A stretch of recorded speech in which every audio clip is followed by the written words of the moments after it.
So I'm just outside of Åstorp on a 3, maybe 2-day hike. This is a place I passed last time I tried this hike, and last time all the area you kind of see in front of you were horses and carriages and things. It was wonderful. Unfortunately, judging from the amount of flowers and grass, no one's been here for a while. But hopefully after COVID stops being such a thing, there'll be people back, because it's a fantastic view out. Apologies for the car in the background. So yes, this is the start of a 3-day hike. Might be 2 days, we'll see how it goes tomorrow.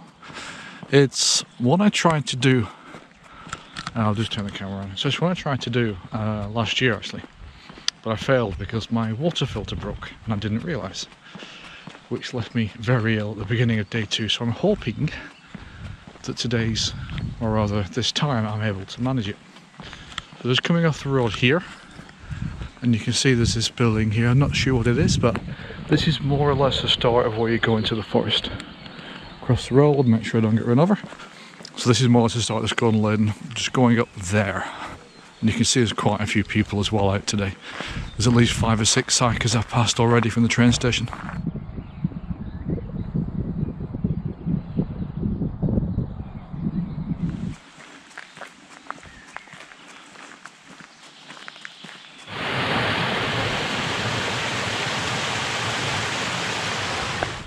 So it's about 10:30 on May 12th, and I'm very roughly 4 kilometers into a 20k hike. I'll stop off and have lunch in an hour or so. And I think this is about the best time to come out hiking in Sweden. There's almost no wind, and you're in a forest, so that minimises the wind anyway. It's seriously sunny, although the weather report did say it's going to rain at some point in the next few days, hence the coat on my back. And it's just peaceful. You can hear the birds in the background. You can see the ants are starting to move around on the ground. It's in the odd black slug.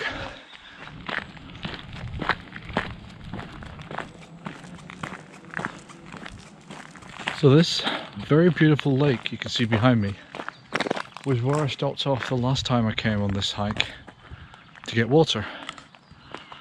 In fact, if you've ever seen my Instagram, you'll recognise this particular picture because of this tree. It's a beautiful place. It's absolutely gorgeous. Just make sure that your water filter's working.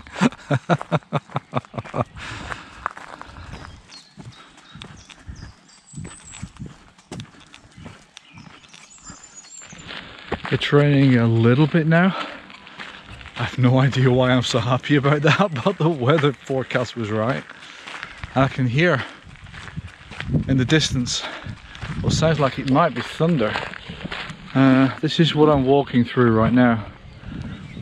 So that's the pathway I've just come from. The Skäralid comes from the left.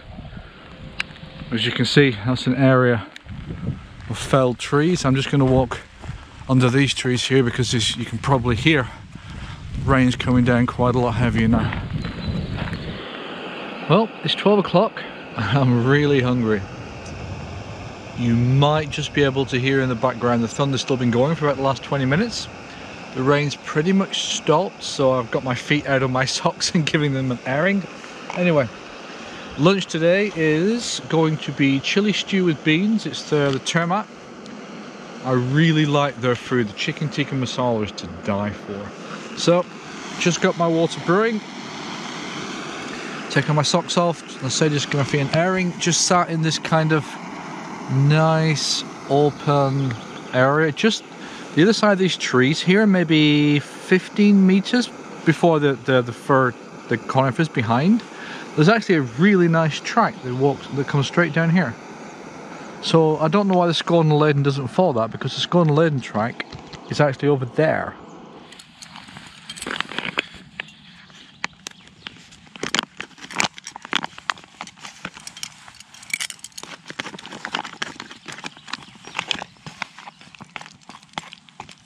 Nom nom nom nom nom.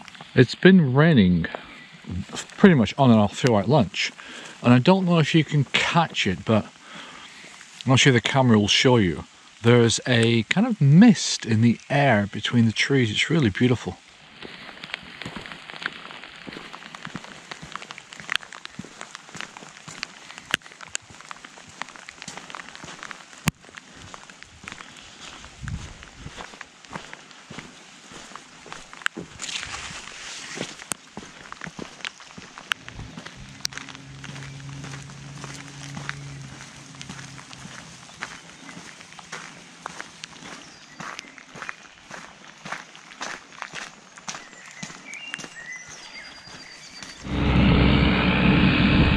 remember that quarry being that big the last time I came here. By the way, that's what's making the noise.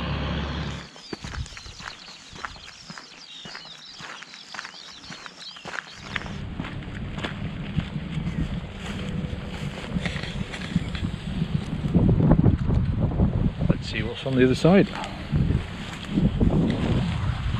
Nothing. So apparently in that direction there's nothing, but in this direction is clip-on. Let's go see what's in this direction then, that sounds more interesting.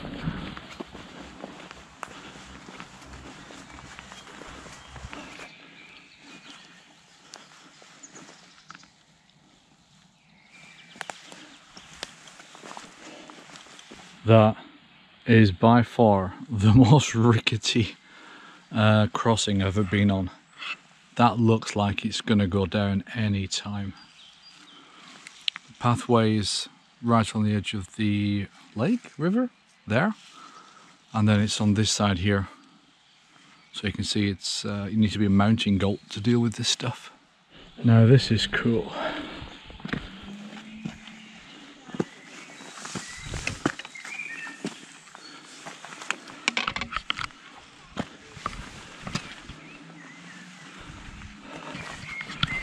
Don't know what it is or what it was. Nice view. Let's go and learn and comes up that pathway there. It goes up to here. And there's a outside toilet just up there as well. It's just after about 3 o'clock in the afternoon, so we're here. Krika Skog is where I'm planning to sleep tonight. And then tomorrow, here, where's Röstånga? I think here, and then wherever Röstånga is, which I think is here. Oh, there it is, sorry. So tomorrow is here, either to here, which is about 20 kilometers, or down to Röstånga, which is here, which is about another 5-6 kilometers. So, where we are now, it's 3.1 kilometers to Krika Skog, which means it is just over 25 kilometers from Krika Skog, where I'm going to stay tonight, all the way down to Röstånga, which is where I would get the bus back home. So if I want to go home tomorrow, it's a 25k hike, but if I want to stay for an extra day, it's roughly about 20k to here. Probably actually more like 18k to here. And then on Saturday morning down to Röstånga. The thing is, today's been mostly easy, moderate trails. At least this section, actually sorry, this section is difficult. And I think this is moderate, if not all of this is moderate, so it's a much harder hike tomorrow if I want to get here by the end of the day. So we'll see how it goes tomorrow. I'll probably make a decision around lunchtime. Not a bad vantage point. Judging by the noise, there's a river going quite fast down there. There's a seat. And then on this side, you have this view. All the way down in that direction. I don't even know what's down there. Let me check what direction that is.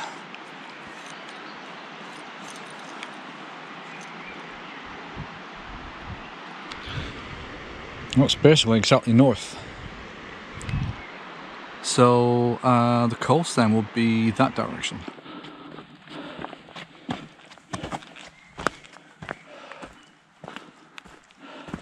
This is Krika Skog. There's a toilet there, Vindwood there.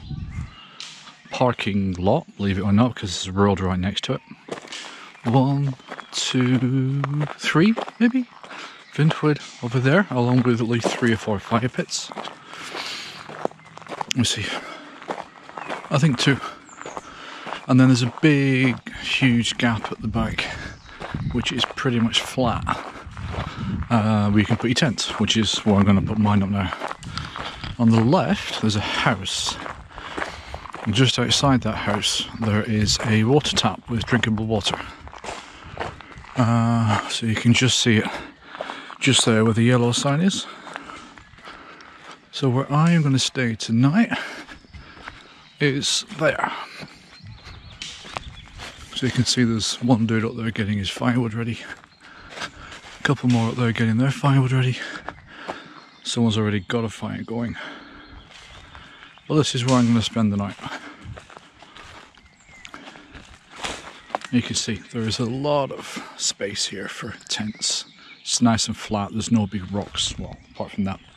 It's a pretty good place actually. I'm expecting to get a lot busier later. It's the first time this year I'm coming out with my summer gear.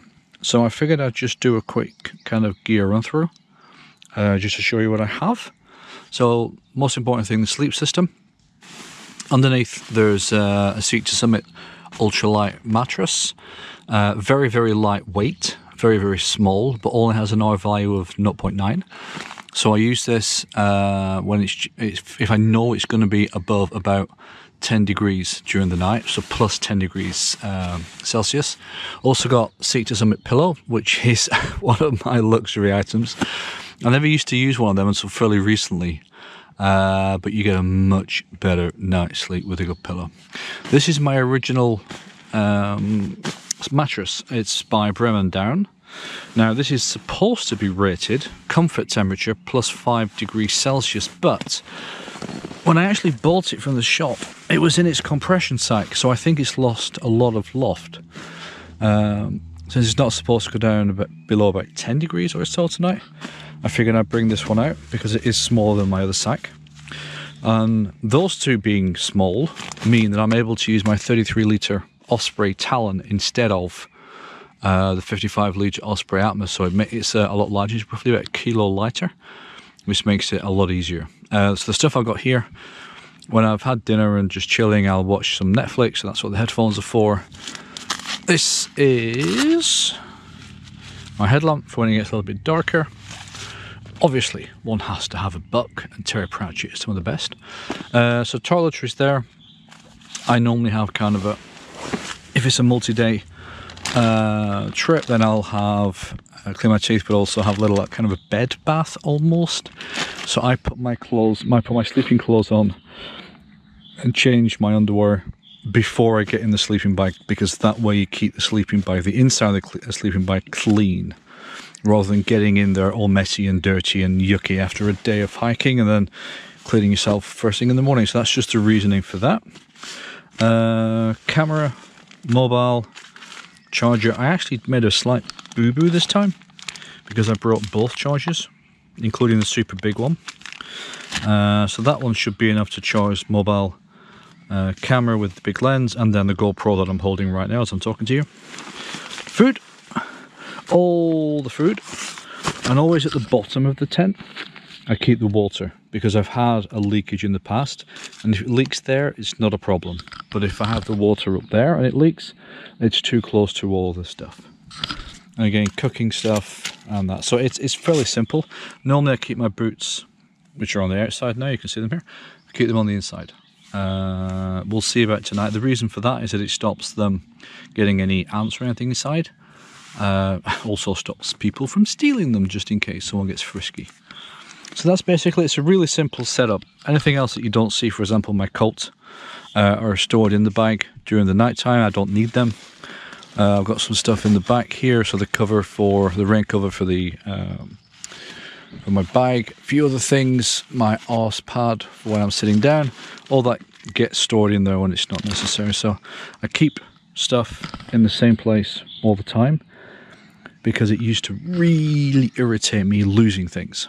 Now I know where everything is, I can always find it, makes life easier. So yeah, any questions, let me know please. That's my gear on this trip. Morning. It's just before 7 in the morning. I've just left camp, which is in that direction. It's a beautiful morning, not too cold. Zero wind, which is what it's supposed to be like today as well, which is good. So did not sleep well last night. Made a classic mistake yesterday of not drinking enough water. So I have a fantastic headache and don't feel very good. Coupled with it was a lot colder last night than I expected. So the sleeping bag and the sleeping mattress were not enough.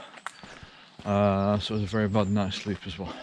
But it is, as you can see, if I just turn this around, an absolutely glorious morning. It's nice and early, so most of the rest of the hikers are still in the tents. There's one or two up just grabbing some breakfast. I'll grab breakfast in an hour or two when I find a nice vantage point. So yeah, Röstånga, here we come.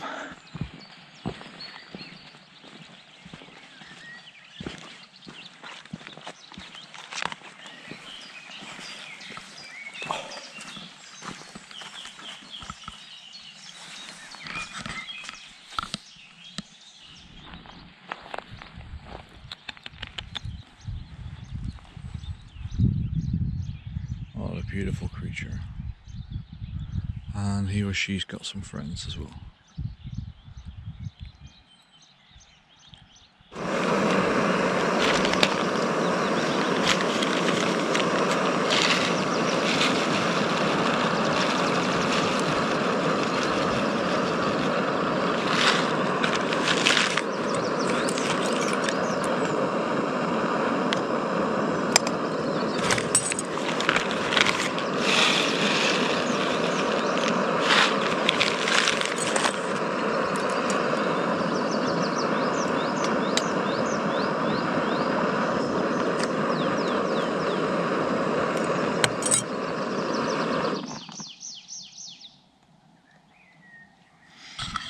So, breakfast this morning is oats, which is the old favourite. So I've been walking for an hour and 15 minutes or so. Came across this beautiful little spot. So I figured I'd sit here and have a little bit of breakfast. Not totally sure how you pronounce that. Klöveröd, Struvområde, something like that. So Clover Road Stream area, I think is a translation of it. But it's just on the way through to Söderåsen. So where are we now? There is no big thing that says you are here. Okay, so I don't know where we are on that map. I think we're probably somewhere. Oh, we're here. Meglaröd. It says at the start, at the entrance there. So coming down here, I think we come off somewhere down here to Söderåsen. Yeah, that looks like till Söderåsen's National Park, 5 kilometers. Yeah. So I think the orange is actually the Skäralid. Because if that's the case, then we're not. Hold on. Oh, so we're somewhere around here. And then we're going to double back around. Cool. So most of it this morning, at least so far, has been roads. Very steep roads, but roads. So I've done, I think, 5 kilometers, maybe 6. So time for break. Shoes off, socks off, air feet, breakfast, stop for 20 minutes, half an hour, eat the porridge, eat the oats rather, and then scoot off onto the next leg of the trip. I'm not sure if the camera will pick this up, but as I'm walking through this forest, there's a light rain of seeds coming down off the trees.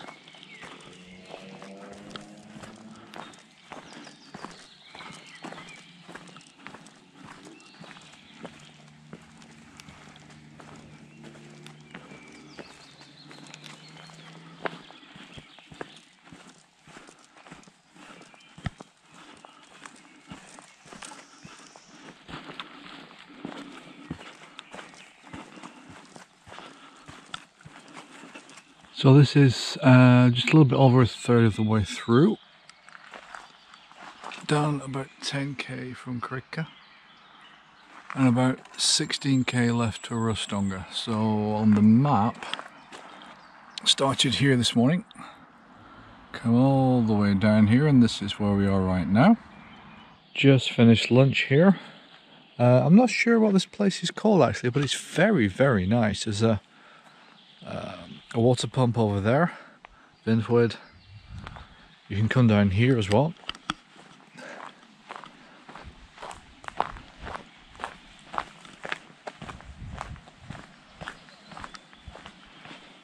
And there's a great little place here that's right next to the lake.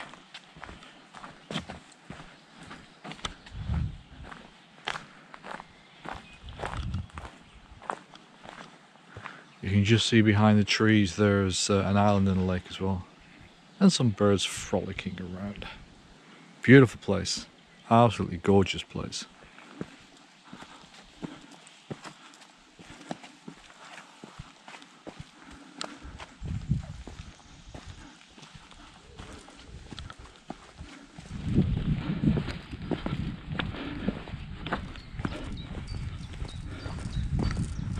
This is definitely some of the worst terrain I've experienced on the Skäralid.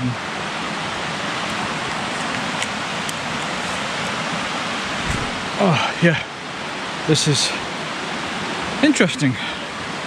I'm going to put the camera away now because I need to use my hands on my trusty sticks, whatever they're called, I've forgotten the name, to get down the rest of this now. The clip that I've just shown on the video was because I was coming from that direction and crossed here. What I didn't realise is that... Oh, hold on.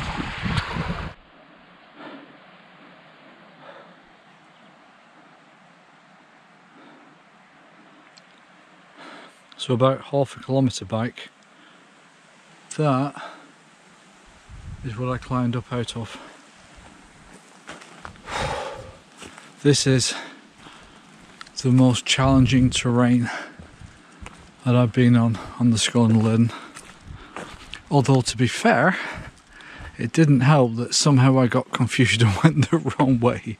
So I kind of need to hold my hand up there, but irrespective of that, it is by far the most challenging terrain. Much worse than Häckeberget, for example.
I've seen hundreds of these little dudes all around.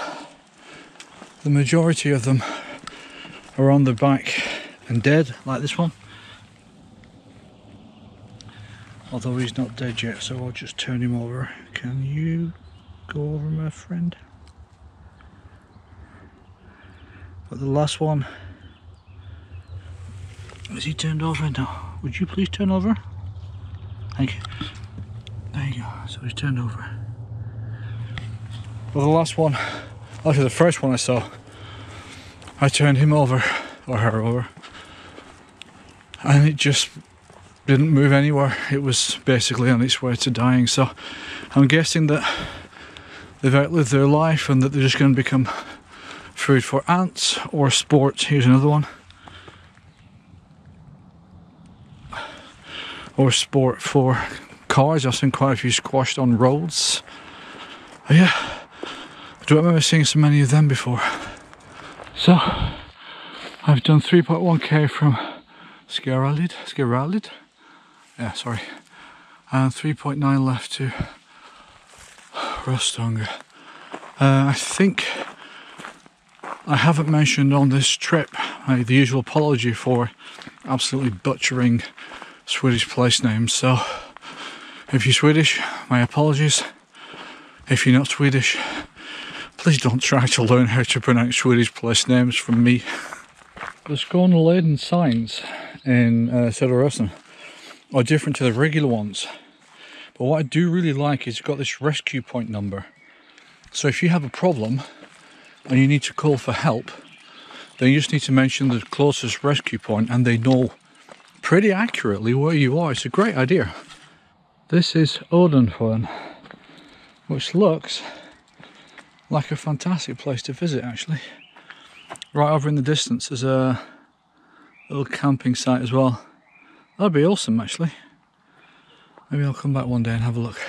So this is the end of the trip. I'm in Röstånga here.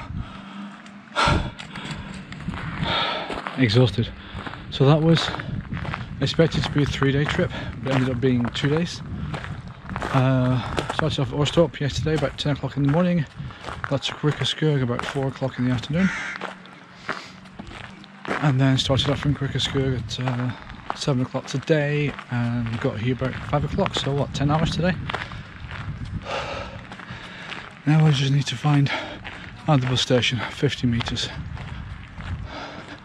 They even have a public toilet. Bless Röstånga. Right, I'll leave you with a view of this place. Probably should say the usual, if you like this video, like it, and if you really like it, subscribe.